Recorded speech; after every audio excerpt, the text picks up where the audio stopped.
Hi everyone, Rachael here. Welcome to another episode of the Ditch the Diet podcast.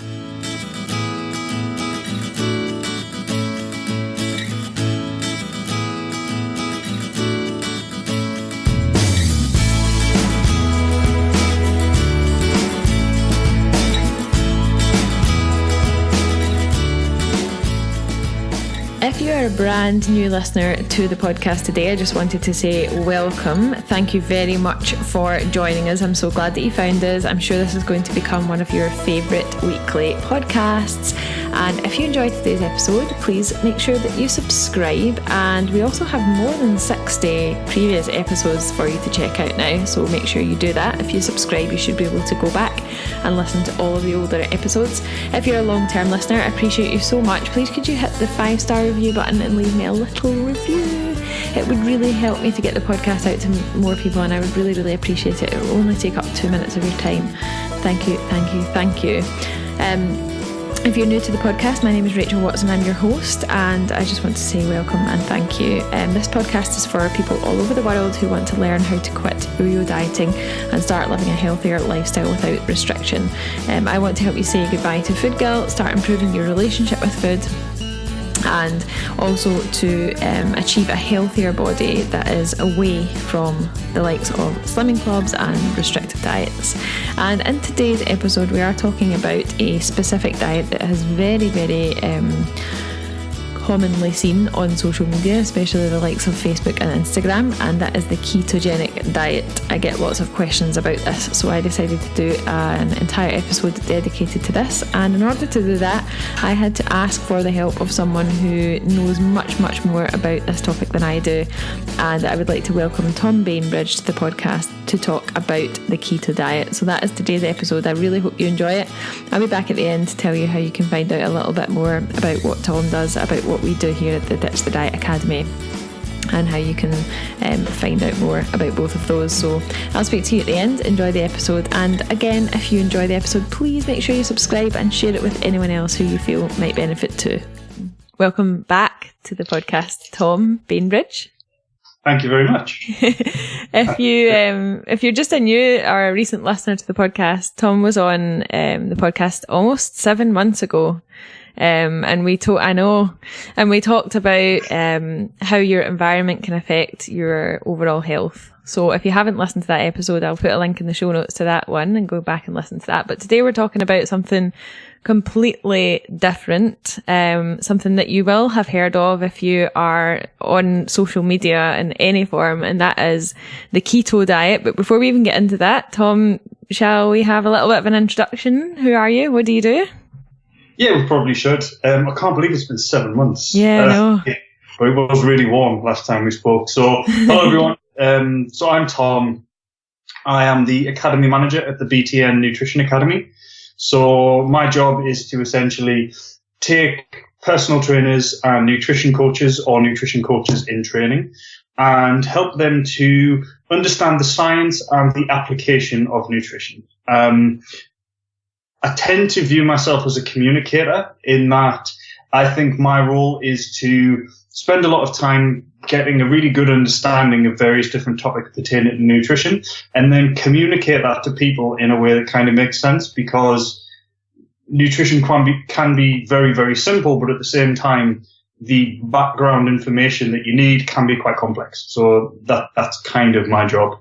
I think that's pretty much the way I would describe myself.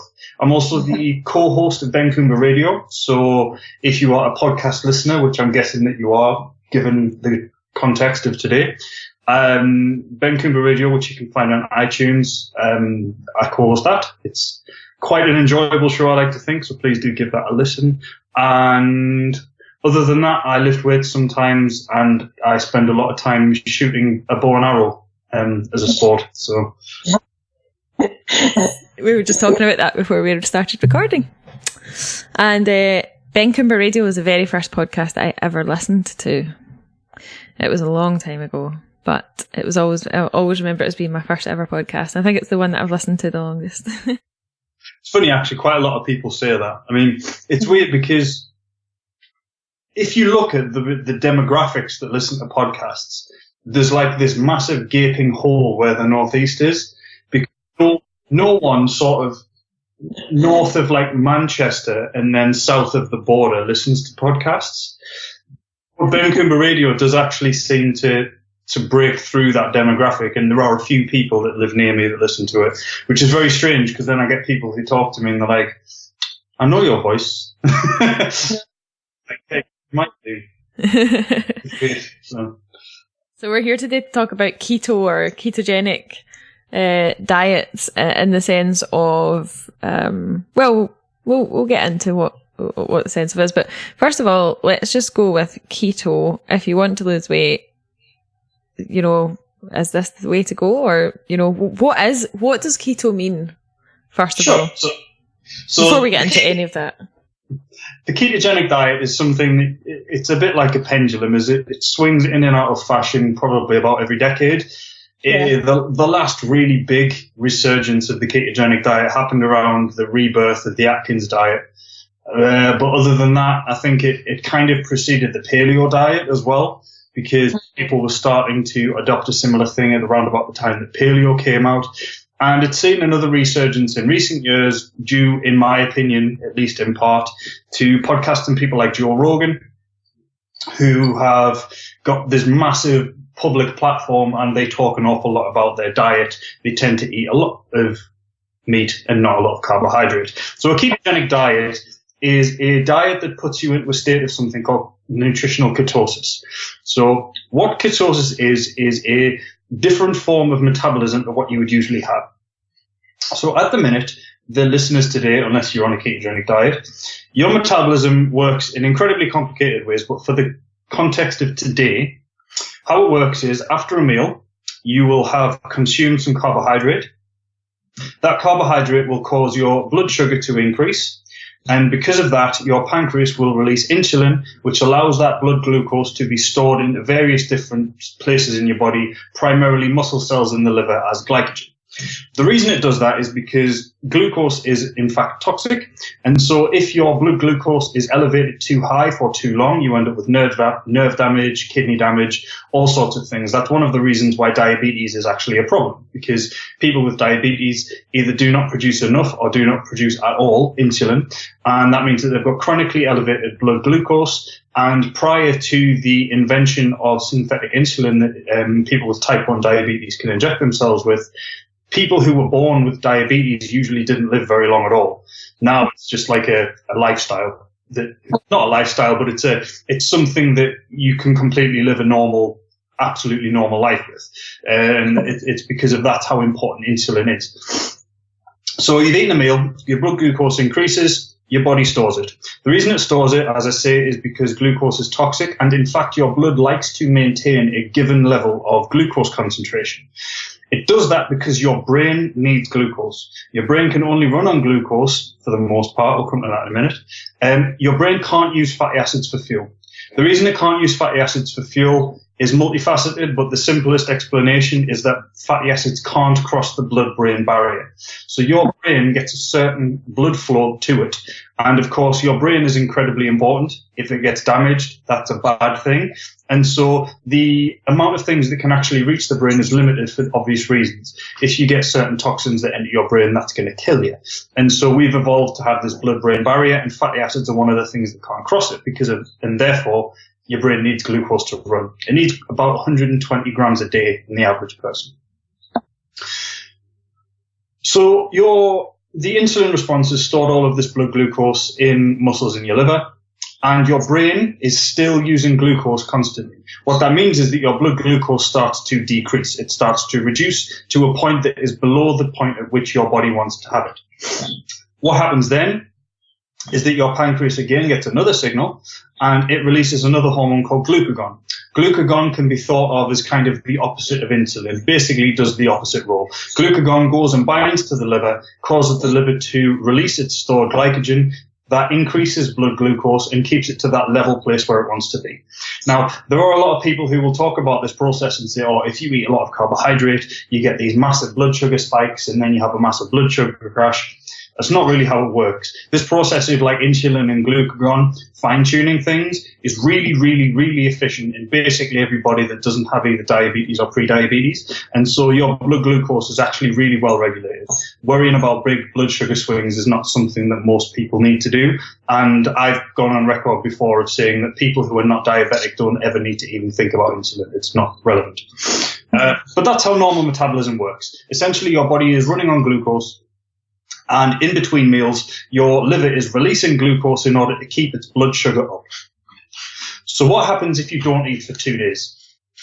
Well, of course, what's going to happen very, very quickly is that your liver is going to run out of glucose. It's not going to be able to keep your blood sugar up because it runs out. It's a finite resource. And because your brain still needs that 120 grams of glucose from somewhere, your body needs to find it somehow. Importantly as well, just as additional context, muscle glycogen, so your muscles are a big storage of carbohydrate, you can't really release that into the blood very well. So you've got all this glycogen in the liver, that runs out, you can't really get out of muscles, what do? The first port of call for your body is it starts breaking down protein through a process called gluconeogenesis into glucose. So your body can actually make glucose out of stuff that isn't glucose, which is quite cool. What that'll do is it'll keep your brain fueled and it'll keep you alive. Problem with that, of course, is that very, very quickly you're going to run into problems with massive muscle loss and organ damage, because obviously your organs are made out of protein and your body can access those. So while that is something that in the short term can keep you going and can be absolutely fine, what happens is eventually that would cause you to die. So historically, as we evolved, because all of these processes, of course, happen through evolution, it's not of evolutionary benefit to die if you don't eat for a week. So the people who had systems that were able to, well, the animals that had systems that were able to handle this survived, and that's how we've reached today. So what starts happening is, because you haven't eaten anything, bear in mind this is complete starvation so far, your body will start releasing free fatty acids. And of course, those fatty acids are great for fuel. They can help they can help your heart keep beating. They can keep your muscles moving around, but they can't fuel the brain. So your body is breaking down that protein to fuel the brain. So what your liver can actually start to do is it can start to use some of those fatty acids not to turn into energy, but to turn into something called keto acids. The two that it specifically makes, if I get this right first time, I'll be really impressed, is acetoacetate and beta-hydroxybutyrate. Nailed it. Acetoacetate is then further broken down into acetone. So you get these three molecules that float around in your blood. They're able to cross the blood-brain barrier and provide energy for the brain. What this means is you've then got an elevated level of these keto acids in the blood. That is called a state of ketosis. And because your brain is being fueled by these keto acids, your body doesn't need to break protein down anymore. So ketosis is essentially a survival mechanism that your body has adapted to be able to survive long-term starvation. So about 100-ish years ago, probably a little bit longer than that, physicians became aware of this process. We've known about ketosis for a very long time. And it does have some interesting advantages. So because ketosis is preserving the muscle protein because your brain doesn't need it, theoretically what you can do is you can starve people and they won't lose muscle mass and they will lose an awful lot of weight. There's an individual, I believe he's from Scotland, 3 or 4 years ago, a very interesting case study. He went to his doctors and said that, I think the quote is, "I was sick of being fat." And so he just didn't eat for 383 days. The doctors were giving him a multivitamin every now and then. He had to drink water and drink salt to make sure he didn't get, his electrolytes didn't drop too low. And he lost like 60% of his body weight. In the following 5 years, he gained like 3 pounds back. I think it was 6 kilos he gained back, actually. So basically, he completely changed his life around by just not eating. And he did that through ketosis. So doctors were interested in this because, of course, if you can get people into ketosis, you can starve. There are a few problems with it, though. The first problem is that in the first sort of 3 weeks, your body is breaking down a shit ton of protein. It's going to break down something in the region of, I don't remember, I should have checked this out, but your brain needs 120 grams of glucose a day to make that. Your brain's breaking down somewhere in the region of like 200 grams of protein, shall we say. It's not exactly that, but something like that per day in order to fuel the brain. That means that in the first 3 weeks, until you adapt to this ketogenic state, you're losing a lot of protein. That's a bad thing. It's not what we want. So the question is, well, can we adopt this ketogenic state, which is keeping people in starvation, while not losing protein, but can we avoid them losing protein in the first 3 weeks as well? And the answer was yes. So the thing that was developed was a protein-sparing modified fast, which is where you eat nothing but protein, and that preserves your protein. And you're still able to enter a state of ketosis because the regulator of a ketogenic state is chronic blood glucose. The regulator of a ketogenic state, despite what some people say on the internet, is not eating a high-fat diet. We'll come to why those two things are conflated in a moment. But if you don't eat carbohydrates and you just eat protein, you will enter a ketogenic state. That will give you all of the benefits of a ketogenic state that we just said. It's a little bit protein-sparing, but it means that you're protein-sparing the first 3 weeks. Next problem. That means that you're eating about 600 calories a day, and that's shit. So you will be hungry all of the time. You're going to have very little energy to do anything that's challenging. You're not going to be able to exercise. You're probably going to be rubbish at any kind of mental tasks because you're just hungry. Not because your brain's not fueled, because you are getting those keto acids, but just because you're hungry, and nobody wants to be hungry all the time. So the next thing, and also ketosis was discovered to be very effective at managing some kinds of epilepsy. So epilepsy, of course, it's essentially a misfiring in the brain. And some people who are epileptic can use a ketogenic diet to treat that completely, and their seizures just go. Any listeners who have epilepsy, speak to your doctor before you do that, because it's only certain types of epilepsy. I ain't a doctor. I don't know any more about this. But it is an accepted treatment for some kinds of epilepsy to this day, just because it's incredibly effective. But of course, you're on 600 calories a day. So this is where the birth of the modern conception of the ketogenic diet comes from. What you would do is you would eat enough protein to preserve muscle mass, or build muscle mass even. We'll come to that in a bit, I'm sure. And then you make up the rest of the calories that you want with dietary fat.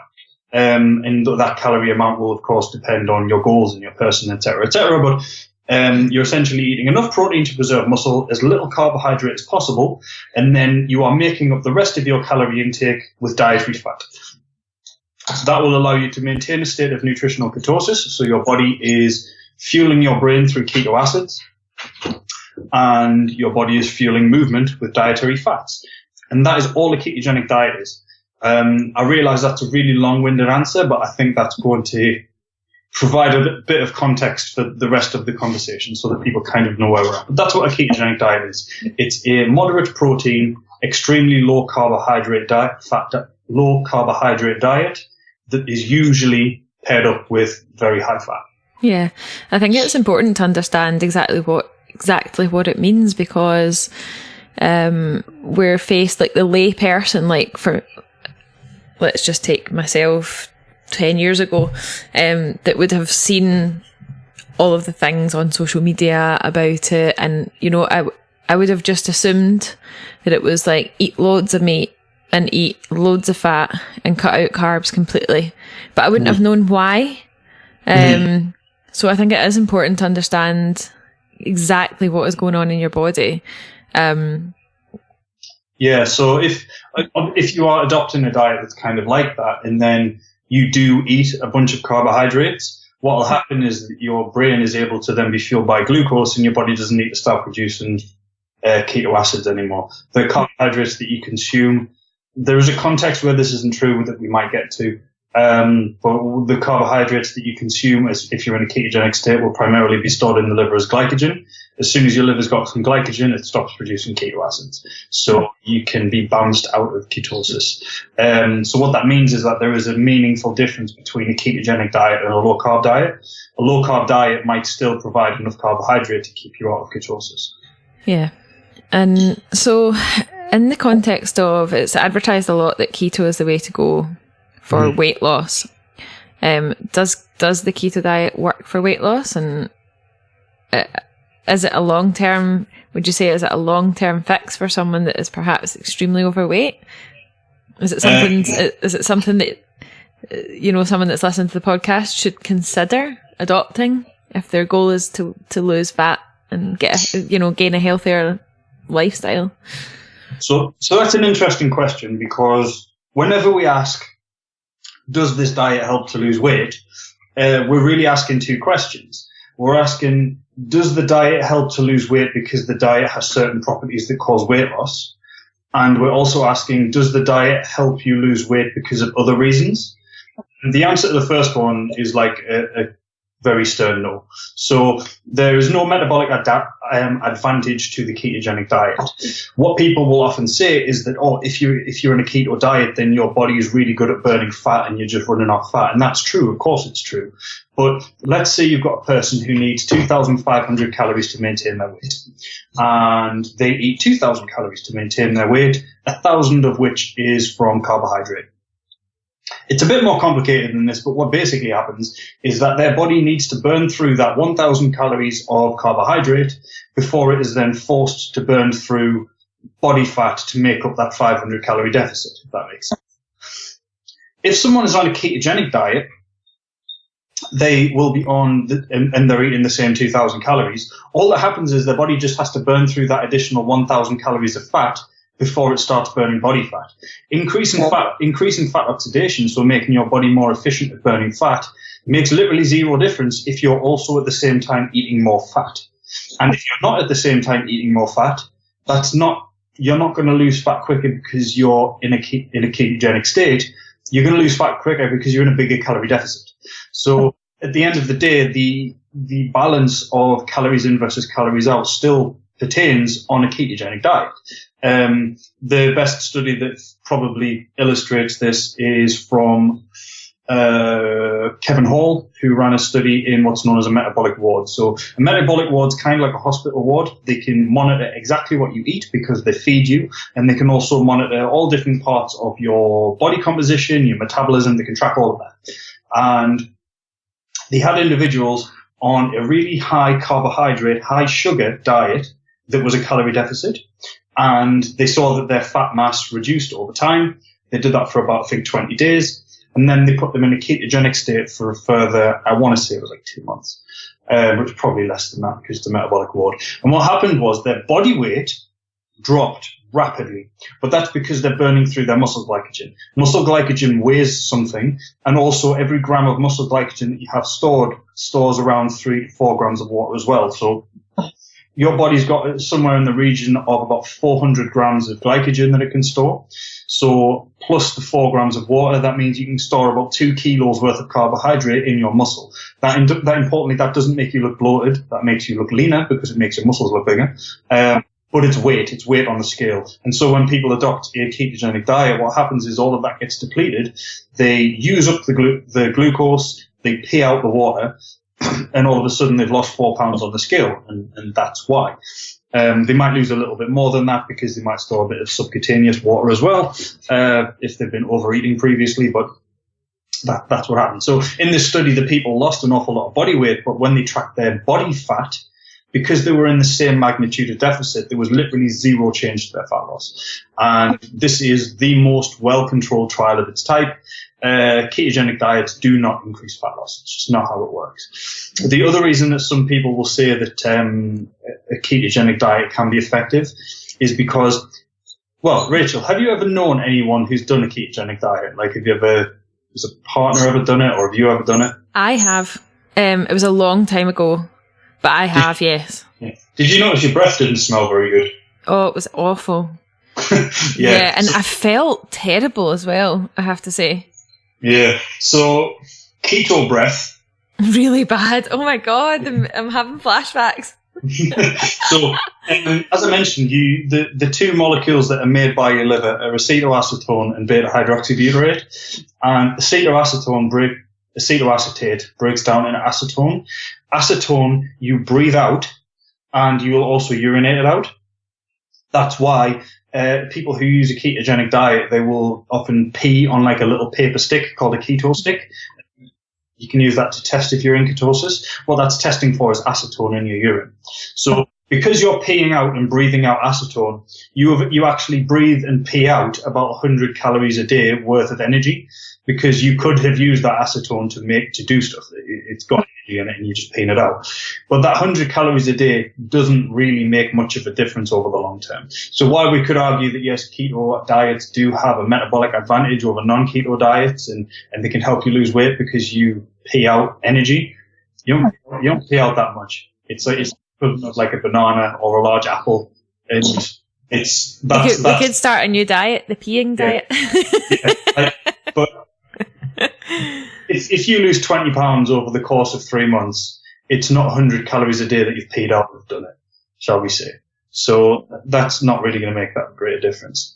But we can talk about other things. So does it help people lose weight? Well, maybe. So one of the first things that become quite obvious with the ketogenic diet, as I've laid out already, is that you're eating a bit more protein than most people usually do. The listeners to this podcast probably eat enough protein, but people who are very overweight, who need to lose weight, usually don't. And so if they increase their protein intake, the protein leveraging theory is that your body needs a certain amount of protein every day to function optimally. And if you don't eat that, you will feel more hungry until you do eat that. And because of that, protein is the most satiating macronutrient. So if you increase your protein intake, you'll be less hungry. Also, in some individuals, beta-hydroxybutyrate levels correlate with reduced hunger. So it seems to be that being in a ketogenic state actually actively reduces your hunger as well. And the final thing is, we've all had that thing where, like, you're really hungry, sort of late morning, it's not quite lunchtime yet, but you ate breakfast 6 hours ago, and you start to feel like a bit of mind fog, and you're not with it, you can't think straight because you're really hungry. You don't tend to get that on a ketogenic diet because your body's not running on glucose. So the fact that you haven't eaten for a while doesn't affect the fuel that's going to the brain. And so what this usually amounts to is that people on ketogenic diets don't tend to feel as hungry. And so because of that, it can be an effective diet in protocol. It can be an effective dieting tool because it can stop people, it can help them overcome one of the primary barriers to actually dieting success. Now, there are a few caveats to this. The first one is that hunger isn't actually a major problem in most people when they diet. People will feel a little bit hungry sometimes, but it's not usually hunger that drives you to eat. What usually drives you to eat is appetite. Appetite and hunger are not the same thing. Just because you want food doesn't mean that you're hungry.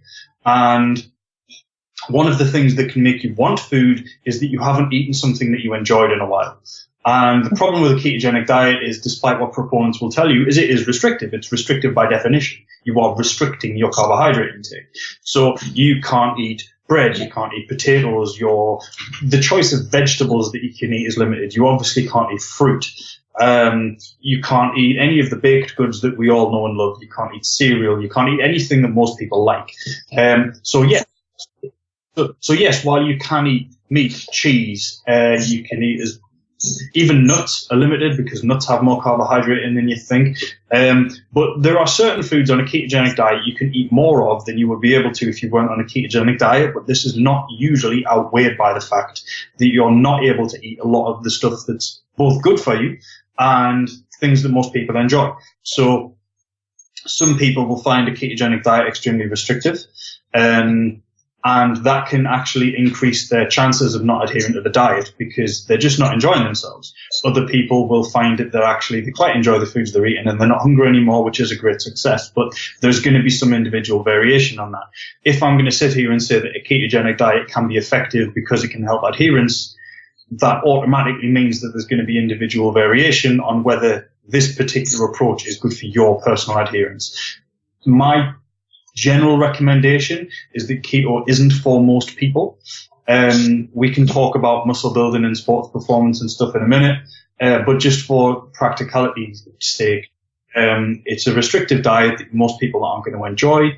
It limits your food choices. It will make your food shop more expensive because you're eating a lot more meat and a lot less cheap things like rice and potatoes.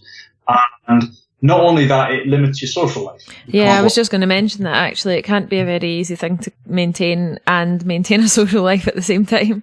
No, not at all. I mean, yes, you can eat out. You can eat at restaurants. That's dead easy. But that's what people usually think of when they think of a social life. But you can't go to the pub because other than if you're drinking straight spirits, and even then, I don't actually know what the effect of that is. I don't think it's very good to have high circulating alcohol and ketone levels.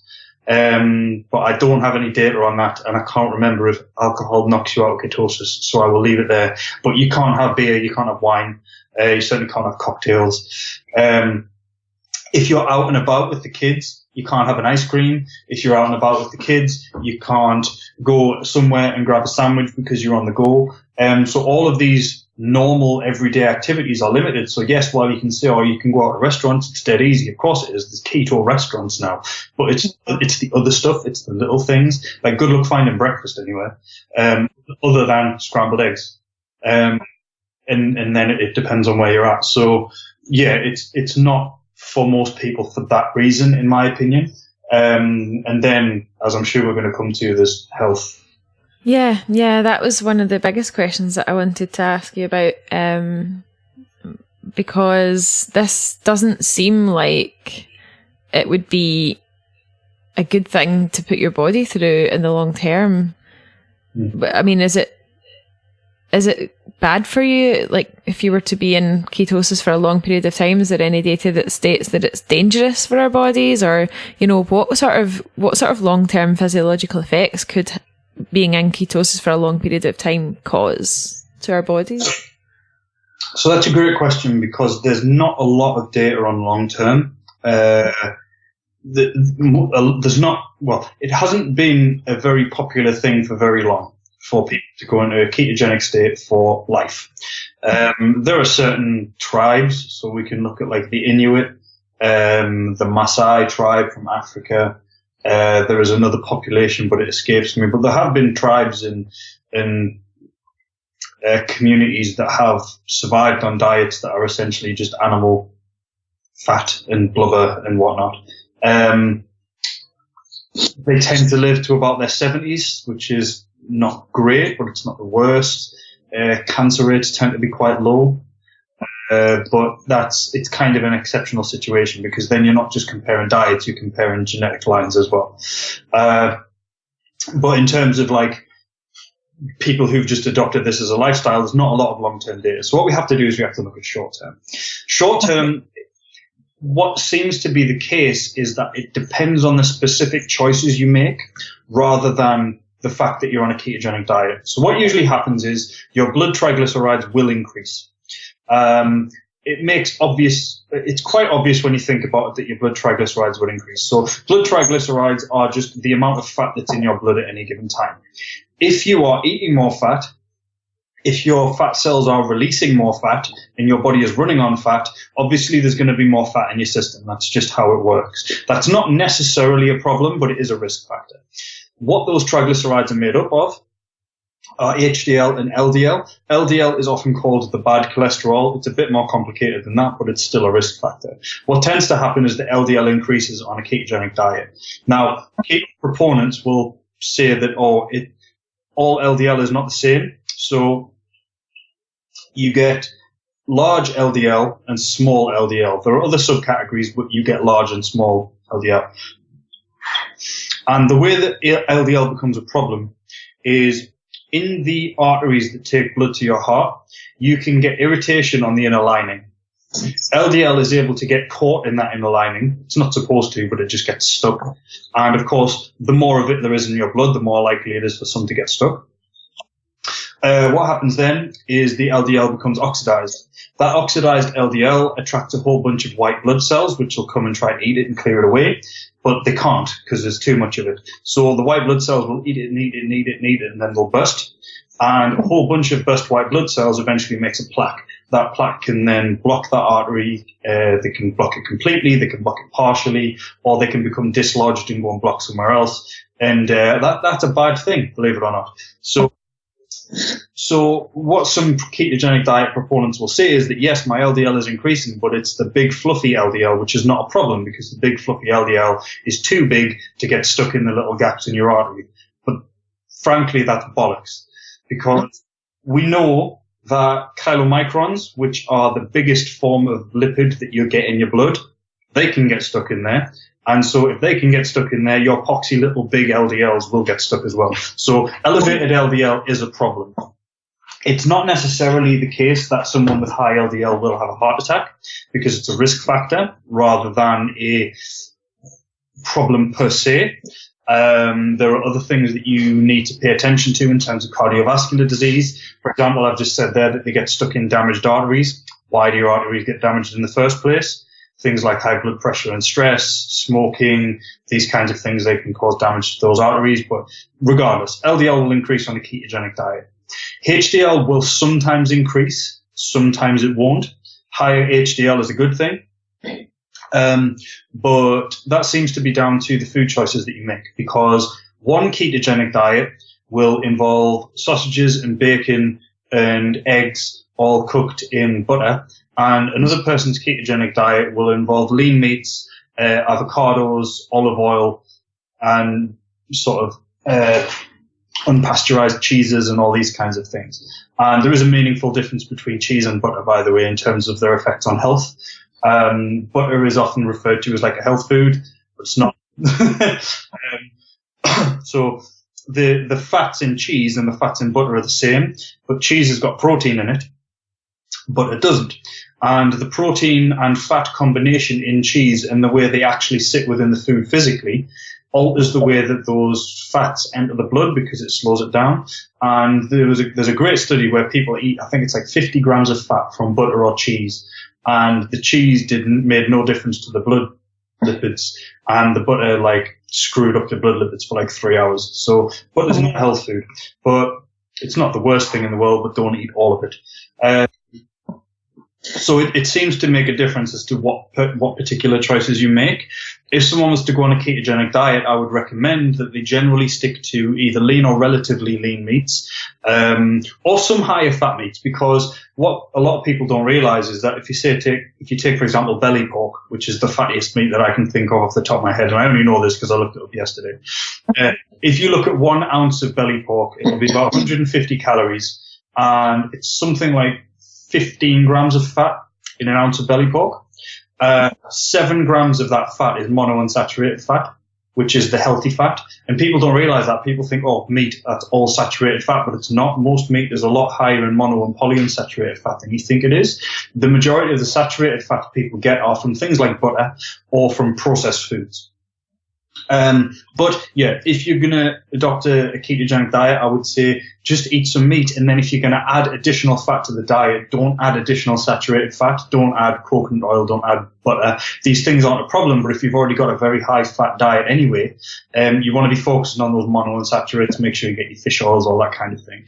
And also, as I mentioned earlier, one of the things that's limited on a ketogenic diet is, of course, vegetables. Mm-hmm. Because yeah, that concerns me a lot. Like if you're eating 50 grams of carbohydrates a day or less, and that's at the high end, a lot of people in ketosis will eat 30 grams or less. 100 grams of broccoli's got like 4 grams of carbs in it. Carrots are relatively high carbohydrate if you're really cutting back.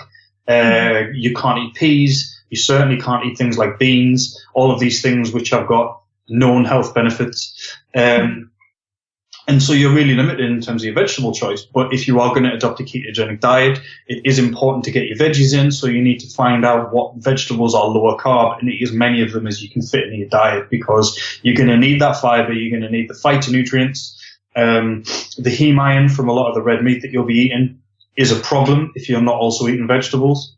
And so you do need to have some semblance of balance, even though you are eating a diet that is inherently imbalanced. As a final sort of answer to that question, if you've got someone who's very overweight and they find that if they adopt a ketogenic diet that they lose an awful lot of weight, the fact that it helps them lose weight counteracts the negative consequences of basically everything that they've done to lose weight, because that is the most important thing for that person, is to become active and then lose weight. If you do those two things, it doesn't really matter if you've adopted a ketogenic diet, because you're still in a massively better place than you were in the first place. So it is a tool that you can think about. I think we should probably mention sports performance in a bit, muscle gain and stuff. But as far as health goes, it's either neutral or not a good thing. Long-term data are relatively sparse, and the short-term seems to depend on what you eat. I think, like you touched on it there, like obviously if you're not eating if you're only eating low carbohydrate vegetables, you're very limited to what you can eat. And then that sort of reduces the diversity and variety of different fibres that you're getting, which is obviously not a great thing either. And I'm just thinking, if it's something that someone adopts just purely for weight loss and doesn't do their research, I suppose it's like any diet or way, or lifestyle or way of eating that you adopt. If you don't really research the impact that it's going to have on all different aspects of your life, then you can kind of end up doing more harm than good in different areas, I suppose. Oh, definitely. And it's not going to do anyone's relationship with food any good if they ketogenic diet and make themselves feel worse. I think that was the biggest impact that it had on me. I would say like the keto diet and also a paleo diet, which is where all of my problems with food started. I would 99.9% sure that my relationship with food was damaged by the paleo diet way back in the day. So you do have to think about these things when you are thinking about ways to lose weight. And I certainly wouldn't endorse a ketogenic diet as a long-term way of losing weight. But you have to think about the effects that it's going to have on all aspects of your life, not just your weight, but your health, your mental health, your relationship with food. Because if that's damaged, it can take a while to get that back. Definitely. I mean, just to add to the other side of that, though, if you've got someone who is overweight, they're unhealthy, they adopt a ketogenic diet, they start to eat a sufficient amount of protein, they fill up the rest of their diet with monounsaturated fats and then like a balanced amount of saturated and polyunsaturated. They're eating plenty of vegetables because God knows there are a lot of people who aren't eating ketogenic diets that don't eat enough vegetables. So people can adopt a keto diet and increase the number of veggies they eat. If they do all of that, they're also not hungry, so they're not really thinking about food anymore, and they spend a lot more time just enjoying the rest of their life. Then that's a positive to both mental and physical health. So it can kind of go both ways. The biggest message that I would give to anyone thinking about this is it's a tool. It doesn't do anything special. It's just an alternative approach to achieve the same thing, which is a calorie-appropriate diet based around whole foods with a lot of variety. Any extra details that you add to that won't add much to the fact that you're eating that. And so however you manage to find a way to get there, it's kind of irrelevant other than because it'll affect your personal preferences. Yeah, definitely. We've touched on this a couple of times, but sports performance wise and muscle gain. So for those that are listening that are perhaps, concerned about the effects of this on their sports performance, if you are even if you're a regular exerciser or someone that, like myself, who trains, I would say, relatively hard, 5 or 6 days a week, what effect is that going to have on someone's performance in the gym or training for a specific sport, for example? So to answer this one, it's useful to have a quick physiology. So within your muscles, you've got 3 different kinds of muscle fibers for the purposes of today. You've got type 1 muscle fibers, which are your stereotypical slow twitch muscle fibers. These are muscle fibers that don't produce a lot of power, but they can go for a very long time. They are endurance fibers. They're red in color because they're rich in myoglobin, and they're also quite rich in mitochondria. These muscle fibers are very, very good at burning free fatty acids as fuel. They're very good at doing that. And so you can run a marathon using them, essentially. Anything that's under 65% of your max heart rate will be almost exclusively done by these muscle fibers. Then you've got the type 2B muscle fibers, which are the opposite end of the spectrum. These are your stereotypical fast twitch muscle fibers. They produce a shit ton of power, but they tire out very, very quickly. These are your powerlifting muscle fibers. These are your Olympic lifting muscle fibers. Your sprinting muscle fibers. These are rubbish at using free fatty acids for fuel because they don't have enough mitochondria to do the job. What this means is that they basically need to be fueled by carbohydrate. They're physiologically incapable of being fueled by fatty acids. Then you've got type 2A fibers, which kind of sit in the middle. So what this means is that if you're doing something which is fueled by type 1, which is performed by type 1 muscle fibers primarily, then you can do that on a ketogenic diet very easily. However, no sports are like that. Not one. People will often bring up the example of an ultramarathon runner, and some ultramarathon runner champions are using a ketogenic diet. That sort of makes sense because they're fueling their muscles entirely with free fatty acids. That means they don't ever run out of glucose. They could probably run 100 miles faster because their body is adapted to using fatty acids for fuel. But there are even caveats to that, because even if you're running for 50 miles, there is going to be a point during those 50 miles where you need to run up a hill, where you need to overtake someone, or potentially you might even need to do something close to what you would consider a sprint finish after running 50 miles. And so that might struggle. But with an ultramarathon runner, you could maybe see that it would work in. Every other sport, though, even marathon running, you're going to have to run up a hill, you're going to have to overtake, you're going to have to do something that's generally referred to as a race-winning move. And every single race-winning move is going to be performed by type 2, A or B muscle fibers, and that means that it is dependent on glucose to do it. And so that is going to affect your performance. The same happens in the gym. While there is some research that sort of suggests that this isn't as hard as fast as it used to be considered, generally speaking, you're going to be lifting between 65 and 85% of your 1 rep max to build muscle. That's somewhere in the 5 to 12 rep range. You can build muscle on fewer reps than that. You can build muscle on more reps than that with a lighter weight. But generally speaking, people are going to be doing rep sets of 5 to 12. And that, again, is fueled by the muscle fibers that need glucose to work. So any repetitive action like that, you're going to need glucose. Now, some people on ketogenic diets will say, but I train just fine. And maybe you do, but you're one individual and you don't know how much better you would have trained in that particular session had you eaten carbohydrates beforehand. So it's not really a useful case study to give these like, well, I train just fine, because you don't know. And of course, this is not me saying that you would be physically incapable. You would be capable, but you will be massively limited because the muscle fibers that you need are not optimally fueled. They need carbohydrates to do those things. One way that you could get around that if you really enjoy doing a ketogenic diet is you could do a targeted ketogenic diet. And that is simply you live a lifestyle that's a ketogenic diet, but then you eat 25 to 50 grams of carbs about 30 minutes before you train from a fast-acting glucose source. So you eat 50 grams of Haribo or something. And what that would do is that would give you enough blood glucose to fuel that training session. Because you're using it immediately, it's not getting stored in the liver, which means it doesn't knock you out of ketosis, and you'll theoretically have better performance. But even then, that's in theory, and that's for a relatively short session. Top and bottom of it is, if you're at all interested in performance in the gym, a ketogenic diet isn't for you, because it's not going to allow you to perform as well as you would otherwise do.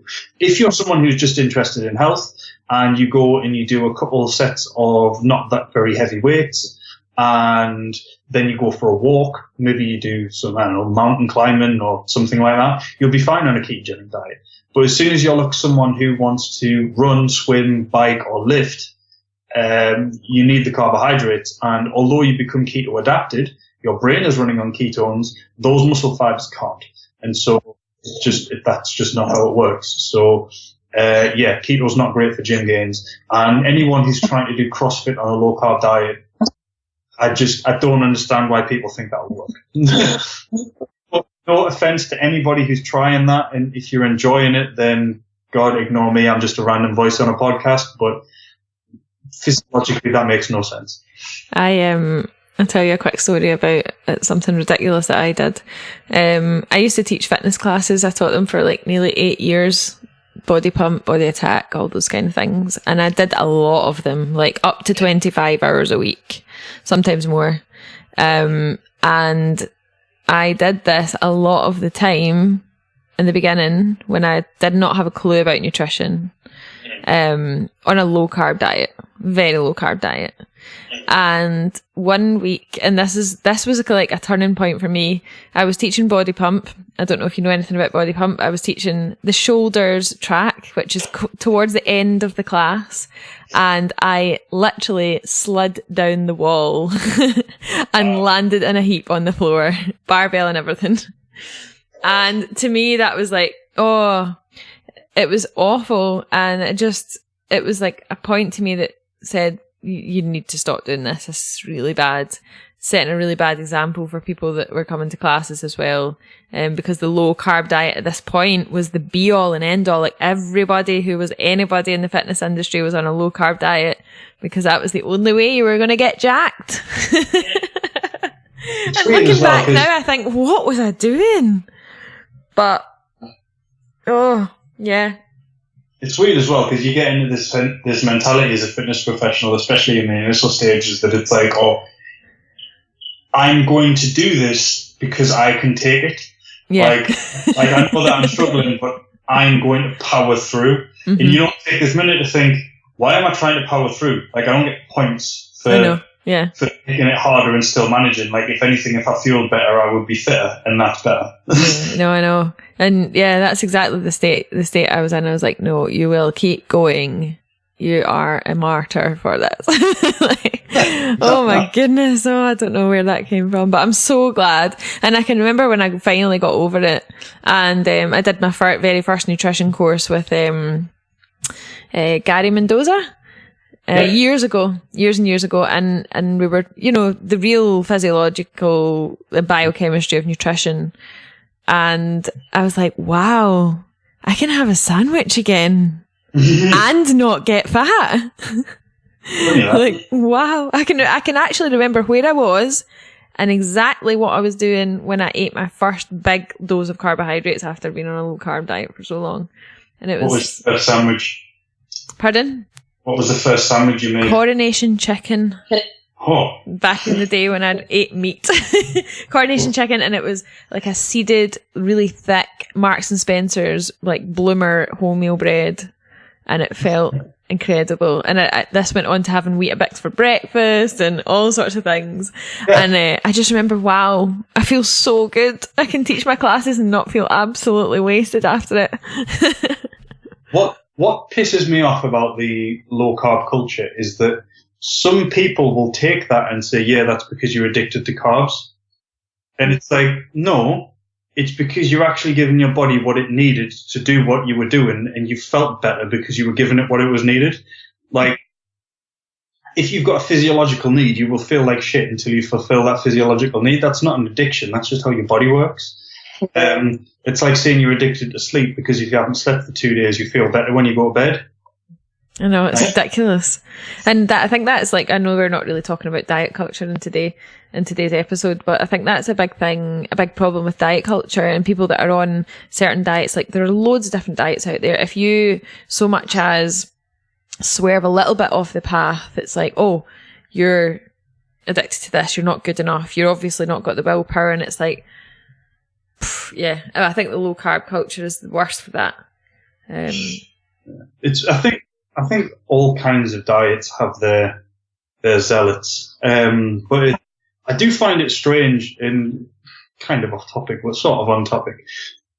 The worst thing that I think most people do in terms of all of this is they identify themselves as their diet. Yeah. So I am a person who does a ketogenic diet. That is part of my identity. I think once you get into that mentality, that becomes damaging because you've trapped yourself into this way of eating that really, as I hope this podcast has put across, can be a useful tool, but it's not necessary to achieve anything other than if you've got epilepsy, maybe. Yeah. Outside of that, you're not getting anything that you need from this diet other than it's a tool that you particularly enjoy, and you should never identify yourself with that. I say this on Ben Coomber Radio quite a lot in relationship with when people exercise.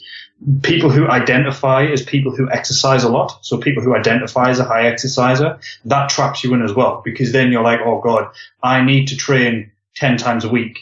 I need to go to the gym in the morning and then in the evening and then once on a Saturday, once on a Sunday, because that's what I do and I've identified myself with that process. then you're stuck because you can't not do that. So then what happens if you get injured? What happens if you get really tired? What happens if you go on holiday? You start panicking because you're not losing the ability to exercise. You're losing part of your identity. And the same exact thing happens with diets, because if you identify yourself, I am a ketogenic diet person.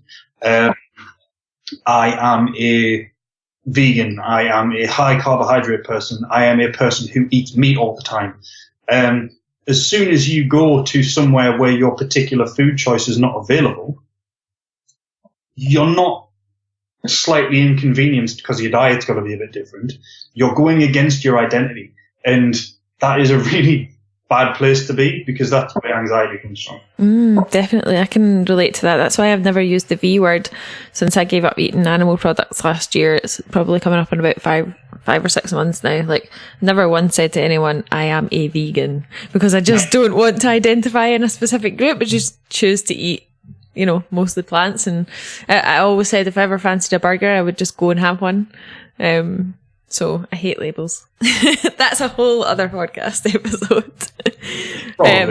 While we're on the subject of food, and just before we wrap up, I've been asking most of my guests recently a couple of questions about food. So I'll just put them to you as well, just because I'm obsessed with food. What is the tastiest meal you've had in the last week? The last week?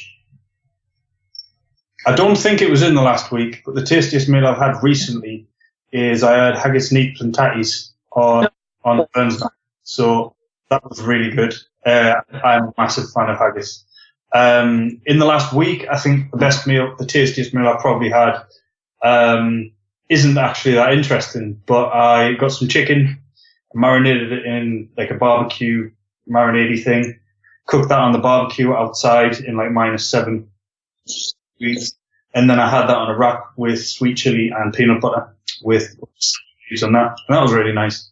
But I've said this on Ben's podcast before, I'm not a foodie, so I'm not going to answer this question with like a gourmet response. That's the thing though, like everyone's different. You might not be a foodie, but you still have your favourite foods. Yeah, like I enjoy food, but I ain't spending 40 minutes cooking a meal that'll take me 4 minutes to eat. That's not my thing. Yeah, nothing against that, but that's not my thing. And if you could only eat one food for the rest of your life, and we would not recommend this, like I said in previous episodes, do not recommend that you only eat one food for the rest of your life, because then you would lose your diversity, lose all of your health. But if you had to, what would it be?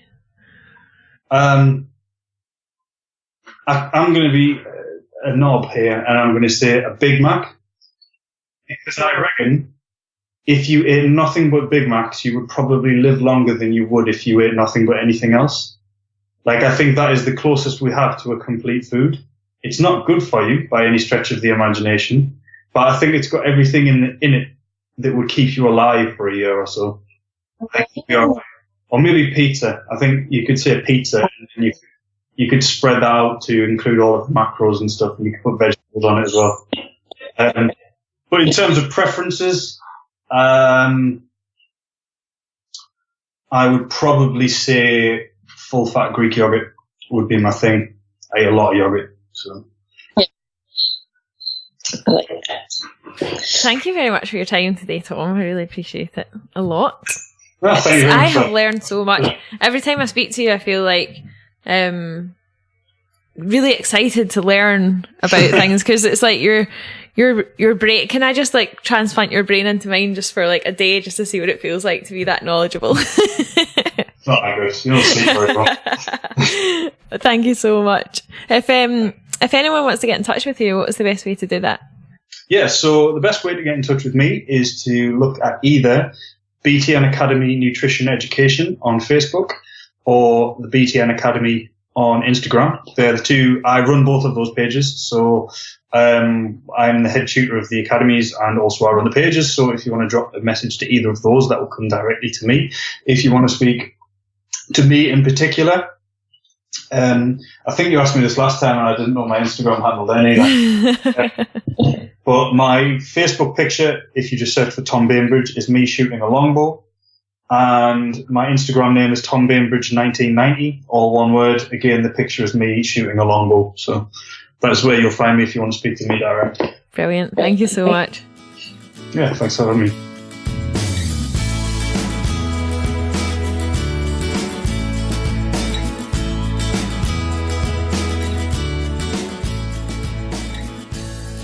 Don't know about you, but my brain is totally blown by that information. Thank you so much, Tom, for your time again. And if you missed the first episode that Tom and I did together of the Ditch the Diet podcast, it was quite a long time ago. I'll make sure that that's in the show notes so that you can go back and listen. It is an excellent episode, so please make sure that you go and do that. I've all of the links that we spoke about in the episode, I have linked in the show notes for you. So wherever you're listening, whether that's iTunes or Spotify, just scroll down on your screen and the links will be there for you to click on, and you can contact either one of us. If you're interested in the Ditch the Diet Academy and what we do here and the courses that we run to help you learn how to quit yo-yo dieting, you can just head on over to the website, and it's www.ditchthedietacademy.com. You can download some freebies from the homepage of the website. We also have a free Facebook group that you can join as well. It's called How to Quit Yo-Yo Dieting. Just search for that on Facebook and come and join the party. That's it for another episode, and I'll see you again next Thursday for another episode of the Ditch the Diet podcast. Thanks for listening.